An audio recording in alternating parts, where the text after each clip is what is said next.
नमस्कार सर्वांचे कथालेखन मराठी स्टोरी या चॅनलमध्ये स्वागत आहे.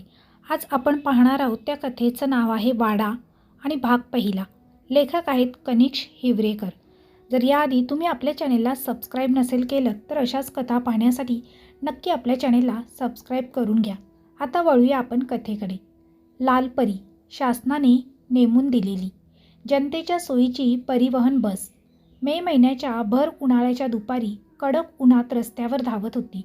अधूनमधून रस्त्याच्या कडेने वड पिंपळाच्या खालून बस जाता तेवढाच काय तो सुखाचा गारवा लागायचा. झाडं मागं पडली की पुन्हा कडक उन्हाच्या झळ्या लागायच्या. सूर्य अक्षरशः आग ओकत होता. आपल्या पुढील सीटवर डोके टेकवून जय खिडकीच्या बाजूला बसला होता. खिडकी सताड उघडी ठेवून. किमान वाहणाऱ्या वाऱ्याने उकडणार तरी नाही. तसेच त्याच्या या कृतीचे अनुकरण इतर सर्वांनी देखील केले होते. उघड्या खिडक्यामधून कोरडा वारा वाहत होता. बस अगदी गच्च भरली होती. प्रवासी बसमध्ये एकमेकांना खेटून उभे होते. सुदैवाने जय जरा लवकरच बस स्टँडवरती आला होता. तेव्हा वेळेतच त्याला सीट मिळाली होती. नंतर एक जण आला आणि त्याने खिडकीतून रुमाल टाकला आणि जयने तो रुमाल पुढच्या सीटवर टाकून दिला. त्यात जराशी बाचाबाची झाली. तेवढंच काय ते वावगं घडलं. बस पुण्याहून परवली गावी जायला निघाली होती. जय अलीकडेच आपली BH डिग्री पूर्ण करून नोकरीच्या शोधात भटकत होता. तेव्हा वर्तमानपत्रात अनेक कात्रणे काढून झाल्यानंतर त्याचं लक्ष एका जाहिरातीने वेधून घेतलं. उत्तम मराठी भाषिक अनुवादक तथा सहकारी हवा आहे. खाण्यापिण्याची राहण्याची व्यवस्था करण्यात येईल. दरमहा ₹25,000 मिळतील. शैक्षणिक पात्रता BAची पदवी असणे अनिवार्य आहे. पत्ता जंगमवाडा, परवली गाव. जाहिरातीचा नमुना पाहता जाहिरात देणारा आनंदभुवी आहे हे नक्की झालं होतं.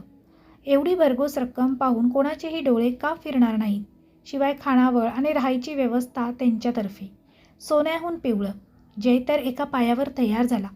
निघण्यापूर्वी त्याने जाहिरात खाली दिलेल्या टेलिफोन नंबरद्वारे संपर्क केला आणि पलीकडून कोणीतरी लखोबा नावाच्या व्यक्तीने कॉल रिसीव्ह केला आणि फार काही प्रश्नांची विचारणा झाली नाही. जयने इतकेच खात्रीसाठी विचारले. वर्तमानपत्रात जाहिरात बघितली. जागा रिकामी असेल तर मी मुलाखतीसाठी येऊ का? तुमचं सामान घेऊन या. आम्ही तुम्हाला नोकरी देतोय. पलीकडून आवाज आला. जय मात्र भलताच खुश झाला होता. आधी संशय देखील आला की मुलाखतीशिवाय कसे, परंतु खेडेगाव पाहून कोणीही जाण्यासाठी तयार झालं नसावं असा त्याने कस बांधला. त्वरित त्याने आपले सामान बांधले, बॅग भरली आणि थेट ST स्टँड गाठलं. अनेक खस्ता खाल्ल्यानंतर त्याला ही नोकरी मिळाली होती. जय ही संधी आपल्या हातून अशीच जाऊ देणार नव्हता. खिडकी वाटे बाहेर एक नजर टाकता रस्त्याच्या कडेनेच एक मैलाचा दगड दिसला. त्यावर परवली 1 किलोमीटर अंतरावर दाखवत होतं. आतापर्यंत बसने एकही धक्का खाल्लेला नव्हता. पण मैलाच्या दगडापासून पुढे मात्र रस्ता अतिशय ओबडधोबड आणि खराब झाला होता. बसमध्ये प्रवाशांना हेलकावे बसत होते. जत्रेत झुलणाऱ्या पाळण्यावर बसणारे प्रवासी जसे प्रत्येक झुल्यासहित ओरडावे तसे एक एक जण चालकाच्या नावाने बोंबा मारत होता. शेवटी बस परवली फाट्यावर येऊन थांबली आणि कंडक्टरने हाक दिली. परवली आलं, परवली आलं. कोण आहे ते उतरा. आणखी एक बॅग आणि एक सुटकेस घेऊन गर्दीतून वाट काढत जय पुढे चालत आला. ST बस जयला परवली फाट्यावर सोडून पुन्हा धूळधुराळा उडवीत निघून गेली. मेच्या दुपारची वेळ होती. कडक उन्हाच्या झळ्या अंगाला झोंबत होत्या. पाठीमागे एक डेरेदार वटवृक्ष उभा होता. जय गारव्यासाठी त्याच झाडाच्या सावलीत उभा राहिला. ती बस दूरवर जाताना दिसली आणि ती आपल्यासोबत आपला आवाजही घेऊन गेली. बस जशी दिसेनाशी झाली तशी एक स्मशान शांतता पसरली. वारा वाहत नव्हता. झाडावरील पानं देखील दुपारची वामकुक्षी घेत होती. एखादं पाखरू मध्येच चिवचिव करून तेही तिथून उडून जायचं. परवली फाटा पुरताच निर्मनुष्य होता. अवतीभवती मोकाट फिरणारी फिरस्ती जनावरं देखील दिसेनाशी झाली होती. रस्त्याच्या पलीकडे कोरडठण वावर पसरलं होतं. रणरणत्या उन्हात पाऊल ठेवायची त्याची इच्छा देखील होत नव्हती. वडाच्या खालूनच पाठीमागे परवली गावाकडे जायचा डांबरी रस्ता दिसत होता. रस्त्याच्या कडेने वडाच्या झाडांची रांग होती. झाडांच्या खोडांना सरकारी ओळखीचा चुना पेटवण्यात आला होता. दूरवर जात हाच रस्ता गर्द झुडपात लहान टेकडवजा टेमकडात वळण घेत नाहीसा होत होता. या कडक उन्हात, या तापलेल्या डांबरी सडकावर चालत जाण्याचा मूर्खपणा जय मुळीच करणार नव्हता. त्याने फोन केला तेव्हाच कळवलं होतं की तो कोणत्या एसटीने किती वाजता परवलीला पोहोचणार आहे. तेव्हा त्या लखोबा नावाच्या माणसाने मी तुम्हाला घ्यायला येतो असे उत्तर दिले होते. तो खरोखरच येईल की आपली इथं फसवणूक करण्यात आली आहे हेच कळेना. तो येण्याची वाट बघतच जय त्याच झाडाच्या सावलीला काही वेळ बसून राहिला. अंगात फॉर्मलच कपडे होते. पायात मात्र बूट नव्हता. साधे सँडल होते. काही वेळ तिथेच मुंग्यांची रांग झाडावर चढताना बघत तो आपला वेळ घालवू लागला. उजवीकडे तोच रिकामा रस्ता होता आणि त्याच वाटेहून एक घुंगरांचा आवाज आला. त्या आवाजाने भोवतालच्या शांततेमध्ये काहीसा नवखेपणा त्याला जाणवला. जयने पाहिलं की त्या वाटेच्या अगदी शेवटी एक काळा घोडा आहे आणि त्या घोड्याच्या मागे टांगा आहे. टांग्यात एक माणूस बसलेला आहे आणि जो माणूस तो टांगा हाकतो आहे. टांगा यांच्याकडे मोटारगाडी नाही आहे का?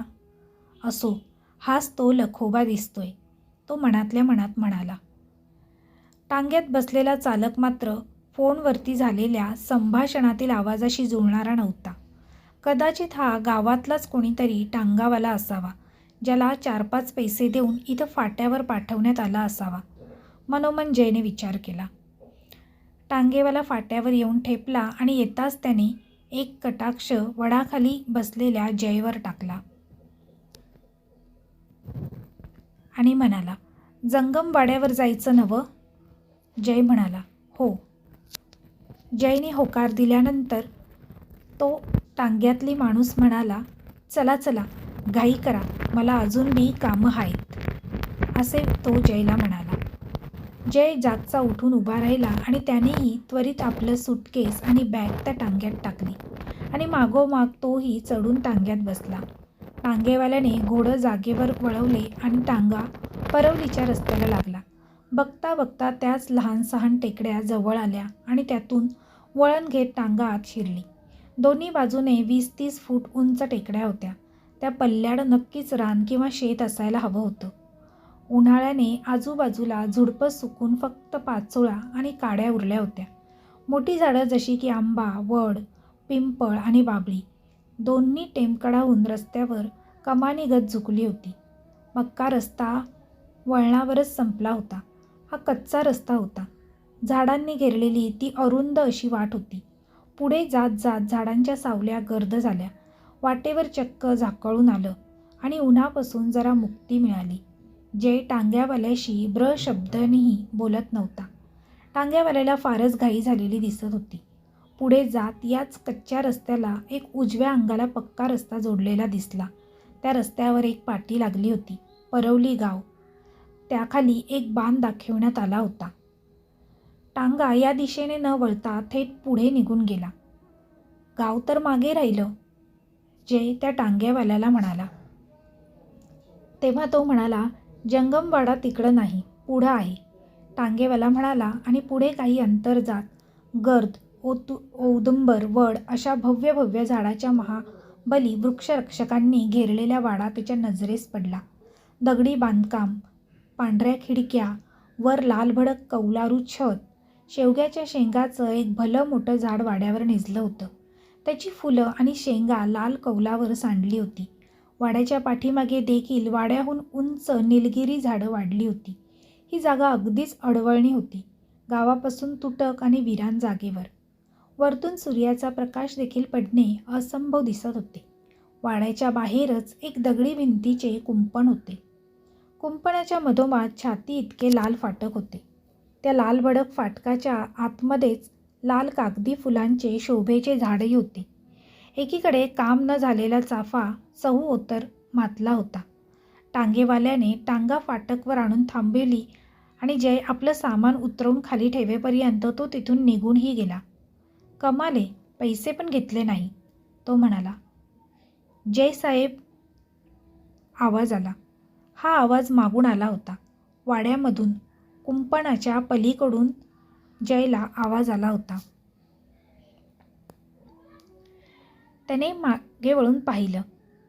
बेडकासारखा बटबटीत डोळ्याचा, सुकड्या कृश अंगाचा, काळवर्णी तेलाने केस चोपून बसवलेला गालफड बाहेर आलेला, गळ्यात काळा गंडा, अंगात बंडी, खाली कंबरे इतक्या धोतरामधून सुकडे पाय बाहेर आलेले आणि त्यात अणवाणी पाय, असा त्याचा पेहराव होता.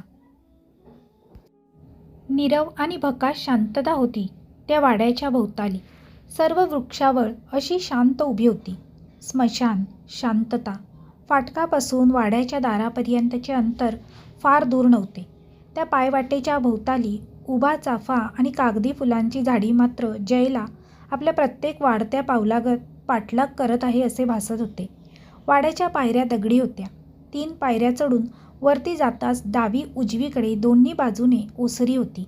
उभ्या लाकडी खांबाला जोडलेले कमरे इतके रेलिंग होते. उजवीकडे ओसरीवर एक झोपाळा होता जो साखळीने टांगला होता. झोपाळा आणि ओसरी दोन्हीवर चांगलीच धूळ जमली होती. हा लखोबा वाड्याची साफसफाई करत नसेल का? जयच्या मनामध्ये प्रश्न डोकावला. वाड्याच्या दाराला कडी होती. हा लखोबा इथून फाटकावर यायला या दाराची कडी लावून का आला असेल? लखोबा, तुम्ही इथे राहत नाहीत का? लखोबाने दाराची कडी ओढली आणि त्याला कडी उघडताना जरा जोर लावावा लागला. चरचुई आवाज करत कडी उघडली. दोन्ही दारं आत ढकलली आणि दार आत जाऊन भिंतीला आदळली. गावाकडं होतो काही दिवस. कालच आलो आणि वाड्यात तुमचा फोन आला. हां, काळजी नका करू. आत मी सगळी साफसफाई करून झाली आहे. जय वाड्याच्या दारात उभा होता. समोरच एक 7 फूट रुंद अशी गल्ली होती. त्यातील 3.5 फूटचा जिना डाव्या भिंतीला लागून वरच्या मजल्यावर जात होता आणि जिन्याच्या उजव्या बाजूने 3 फूट गल्ली मागे जात होती. तो भाग काहीसा काळोखात दाटलेला होता. त्या उजव्या बाजूने मागे जात एक दार दिसत होते. दाराचा अर्ध भाग उभ्या गंजाचा होता. त्यातून कदाचित वाड्याच्या मागे जायला वाट असावी. तिथेही अंधार होता. मागच्या त्या गजातून आत प्रकाश पडून फक्त जमिनीवरच्या फरशा दिसत होत्या. हे मुख्य दार उघडल्याने प्रकाश पडला तशा जिन्याजवळ भिंतीवरील रंगाच्या पापुद्र्या निघालेल्या दिसल्या. अवस्था फार जीर्ण झालेली दिसत होती. फूटभर उंचीची चौकट चढून जय आतमध्ये आला. डावीकडे लगेच एक दार होतं. तसेच दार उजव्या हाताला देखील होतं. डावीकडे स्वयंपाकघर आणि उजवीकडे दिवाणखोली होती. जयने आत डोकावून बघितलं. आतमध्ये सोफा सेट, शोकेस, काचेचे फर्निचर आणि समोरच एक काळा टीव्हीचा डबा ठेवला होता. जमिनीवर गालीचा आणि त्यावर एक काचेचा टिपॉय टेबल होता. कोपऱ्यात एका स्टूलवर टेलिफोन ठेवण्यात आला होता. वरती छताला एक बंद पंखा लटकत होता. उजव्या हातालाच खिडकी आणि खिडकीबाहेर झोपाळा दिसत होता. तुमची खोली वर आहे. तुम्हाला जेवायला इथंच यावं लागेल. मी खालून हाक मारेन. या हॉलमध्ये बसून टीव्ही बघत तुम्ही आरामात जेवण करू शकता, लखोबा जयला म्हणाला. या टीव्हीच्या खोलीमधून टीव्हीच्या पाठीमागून एक दार दिसत होतं. ते बंद होतं. ते दार पलीकडे एखाद्या खोलीत उघडत असावं असा अंदाज जयने बांधला. तुमचे मालक इथे नाहीत का? मग मला कामाचं स्वरूप कोण समजावणार? जय लखोबाला विचारत म्हणाला. वरती चला, थोडं हातपाय धुवून ताजे व्हा. संध्याकाळच्या जेवायला मी तुम्हाला सगळं सांगतो. संध्याकाळच्या जेवणाच्या वेळेस मी तुम्हाला सगळं काही सांगतो. घाई काय आहे? लखोबा त्याला माहिती पुरवत म्हणाला. जयच्या हातून त्याची सूटकेस घेत लखोबा टीव्हीच्या खोलीमधून बाहेर आला. वर जाणाऱ्या त्याच जिन्याच्या तो पायऱ्या चढत गेला. त्याच्या मागोमाग जय देखील पायऱ्या चढू लागला. 2 पायऱ्या चढल्या आणि एक वेळ कसली तरी चाहूल लागली म्हणून त्याने जिन्याच्या रेलिंगहून उजवीकडे झुकत मागच्या दाराकडे त्या अंधारात एक नजर टाकली तर कोणीही नव्हतं. जय सरळ होऊन पुन्हा लखोबाच्या मागोमाग चालत गेला. वरती जाताच खालच्याप्रमाणे हुबेहूब 4 खोल्या होत्या. जिन्याने वर येताच पुढे 2 खोल्याची दारे समोरासमोर होती आणि जिन्याच्या पाठीमागे 2 दारे. म्हणजे एक टीव्हीच्या खोलीवर आणि एक स्वयंपाकघराच्या खोलीवर. डावीकडे बोट दाखवत लकोबा त्याला म्हणाला, या इथल्या खोलीमध्ये तुमची कामाची जागा आहे. पुस्तकाचं दालन आहे. तिथे बसून तुम्हाला तुमचं काम करायचं आहे. ही खोली तुमच्यासाठी आहे. जयने त्या डाव्या दाराकडे पावले वाढवली. दाराची कडी बेझिजक उघडली आणि आत डोकावून बघितलं. खोलीमधली एकही खिडकी उघडी नव्हती. खोलीमध्ये टेबल, खुर्च्या, पुस्तकांची कपाटे होती. खोली आत शिरताच डावीकडे पुरती विस्तारली होती. याचा अर्थ हे एकच भले मोठे दालन होते आणि याला 2 दरवाजे होते. आतमधील काळोख अस्वस्थ करणारा होता. मनात एक वेळ शंका आली की एवढ्या मोठ्या वाड्यात आपण एकट्याने. त्याच्या मनात ही शंका आली. बघितलं? मागून लखोबाचा आवाज ऐकून जयला एकदम दचकायला झालं. तो आवाज लखोबाचा होता. खिडक्या उघडला की प्रकाश पडतो. काळजी करू नका. दिवे आहेत, लाईट पण आहे. भरपूर प्रकाश पडतो. लाईट गेले तरी मेणबत्ती, विजेरी, कंदील सगळी सोय आहे आपल्याकडे. लखोबा त्याला माहिती पुरवत म्हणाला. जयने फक्त मान हलवून होकार दर्शवला आणि जिन्याच्या उजवीकडची खोली निवडली. समोरच एक बाल्कनी होती. तेथून वाड्याच्या समोरचं दृश्य दिसत होतं. जसे की फाटक, चाफा, कागदी फुलाचे झाड. बाल्कनीमध्ये शेवग्याच्या पिवळ्या फुलांचा सडा पडला होता. मी घेईन झाडून, म्हणत लखोबाने दार उघडले आणि आतमध्ये खोली भलतीच मोठी होती. छताला थेट कौलं दिसत होती. एक भली मोठी आडवी तुळई खोलीच्या मधोमध होत दुसऱ्या खोलीत गेली होती. याच तुळईला एक ट्यूबलाईट लावली होती. भिंतीवर एक पिवळा बल्ब होता. एक टेबल पंखा, एक पाण्याचा माठ, एक लाकडी कपाट. दारातून आत आल्यास हे सगळं डावीकडे होतं आणि उजवीकडे एक छोटा टेबल आणि खुर्ची खिडकीला अगदी चिकटून होती. तुम्ही आराम करा. ते कोपऱ्यात बाथरूम आहे. आत बल्ब आहे आणि पाण्याची सोय 24 तास आहे, लखोबा जयला म्हणाला. लखोबाने सर्व सामान खोलीत ठेवून दिले आणि आपल्या बंडीच्या खिशातून एक पाकिट बाहेर काढली. जयसाहेब, तो म्हणाला. जयसाहेब. जयने वळून पाहिलं आणि लखोबाने ते पाकिट त्याच्याकडे सुपूर्द केलं. याच्यामध्ये 10,000 आहेत. तुमचा ॲडव्हान्स आहे हा. तो जयच्या हाती ते देत म्हणाला. काय? जय अगदी चमकलाच. कामाच्या आधीच? त्याला थोडे आश्चर्य वाटले. हो, तसा आमच्या मालकांचा आग्रह आहे. त्यांनी सांगून ठेवलं होतं, तुम्ही मोजून घ्या. बाकीचे महिन्याच्या शेवटी मिळतील आणि काही लागलं तर मला सांगा, मी आणून देईन. परवली लांब नाही. तुम्हाला जावंसं वाटलं तर सायकल आहे खाली एक, तो त्याला म्हणाला. जयच्या हाती पैशाचं वजन पडलं होतं. तो काम काय असेल हे जाणून घेण्यासाठी भलताच आतुर झाला होता. पण त्याला हा उत्साह ताब्यात ठेवावा लागला. पैसे आल्याच मिळाले म्हणजे एकतर ही माणसे फार साधी आहेत किंवा काम तसे तितके महत्त्वाचे आहे. जे काही असो, आपल्याला कामाशी आणि मिळणाऱ्या मोबदल्याशी मतलब. लखोबाने आपल्या खिशातून एक छोटीशी घंटी काढली आणि ती कॉटच्या शेजारी स्टूलवर मांडली.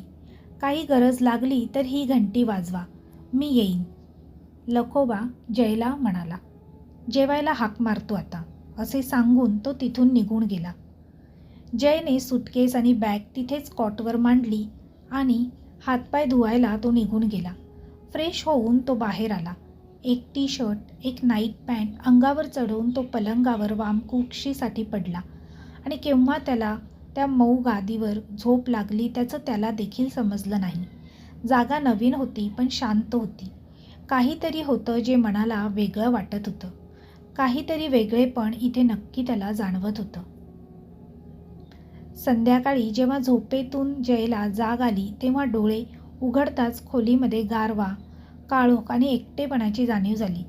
झोपण्याआधी लाईट्सचे स्विच बघून ठेवले नव्हते तेव्हा अचानक त्याची थोडी धांदल उडाली. समोर खिडकी उघडी होती. तिथून मच्छर आणि अतिशय त्या खिडकीतून मच्छर आणि अतिशय गार वारा आत शिरत होता. अंधारात आता स्विचबोर्ड कुठे शोधायचा? तो तसाच जागचा उठला आणि आठवलं की बाथरूमच्या दाराजवळ स्विचबोर्ड आहे. तो अंधारात चाचपडत हवेत हात हलवत हलवत भिंतीजवळ आला. भिंतीचे मळकट पापुद्रे हाताला लागत होतेच. तसेच हात त्याने थंडगार भिंतीवर सरपटत वरती नेले आणि स्विचबोर्ड हाताला लागला. खटखट त्याने सगळी बटणे दाबली आणि खोलीमधील बाथरूममधील सर्व दिवे एकसाथ पेटले. खोलीभर प्रकाश पडला आणि सर्व काही स्पष्ट उजेडात आलं. पण या उजेडाने खोलीतील काळोख बाहेर लोटला गेला.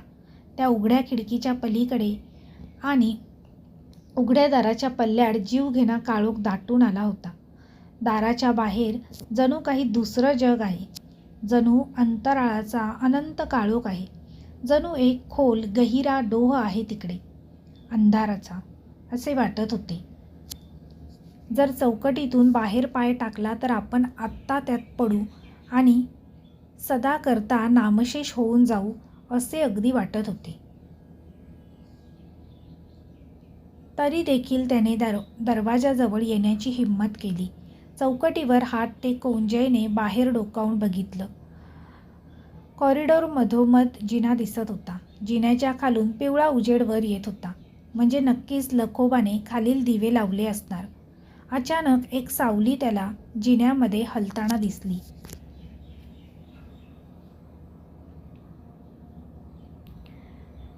लखोबा एक उसने अवसान आणून जयने त्याला हाक दिली. अशा प्रकारे जयने त्याला हाक मारली तशी ती सावली जागेवर गोठली. लखोबा वरती येता का? ती सावली जागची हलेना. ती सावली आता हलली. एक एक पायरीने वर येऊ लागली. जयला ती हालचाल सांशक वाटली. सावली लखोबाची वाटत नव्हती, पण ती सावली ज्याची कोणाची होती तो मात्र नक्की वरती येत होता. जयने हिंमत करून पाय बाहेर टाकला आणि अतिशय धडक्यात तो रेलिंग जवळ आला आणि त्याने खाली डोकावून बघितलं. बघतो तर लखोबाच धावत धावत वरती येत होता.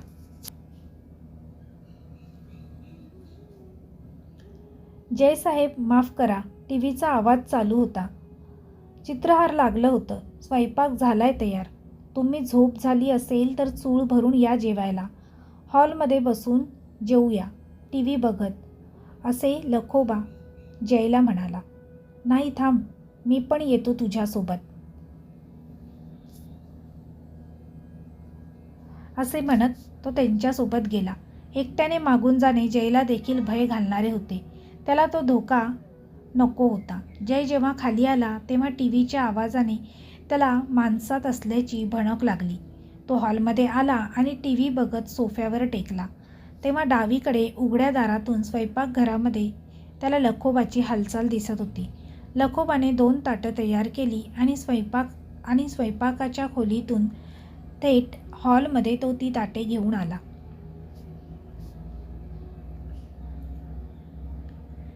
हे घ्या जयसाहेब.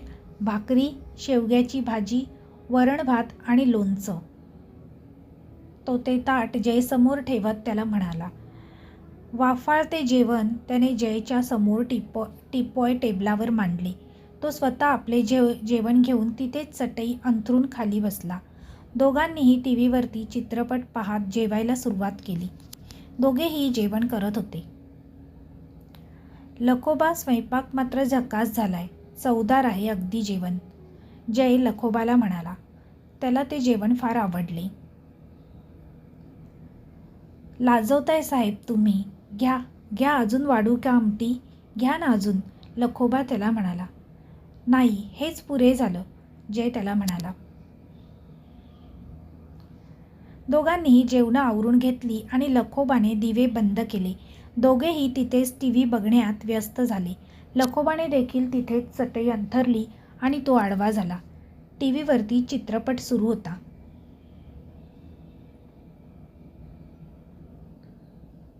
लखोबा, तू मला कामाबद्दल सांगणार होतास, त्याचं काय झालं? जयने लखोबाला विचारलं. हा ते बरीक विसरलो बघा मी. लखोबा चटईवर उठून मांडी घालून बसला. त्याने आपल्या बंडीमधून एक चिठ्ठी बाहेर काढली आणि वाचायला जयकडे सोपवली. यात लिहिलं आहे तुम्हाला काय करायचं आहे ते.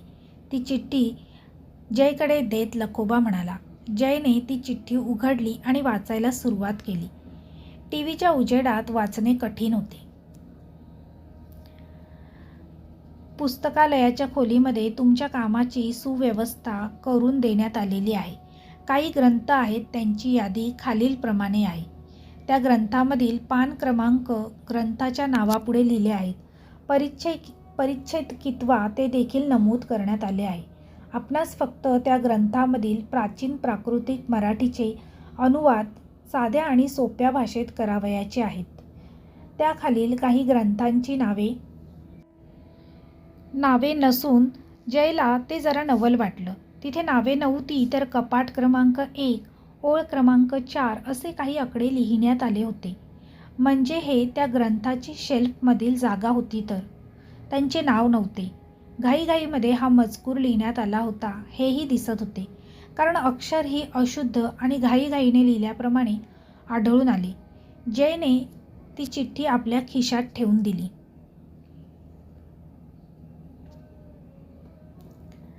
विचित्र काम आहे हे जरा.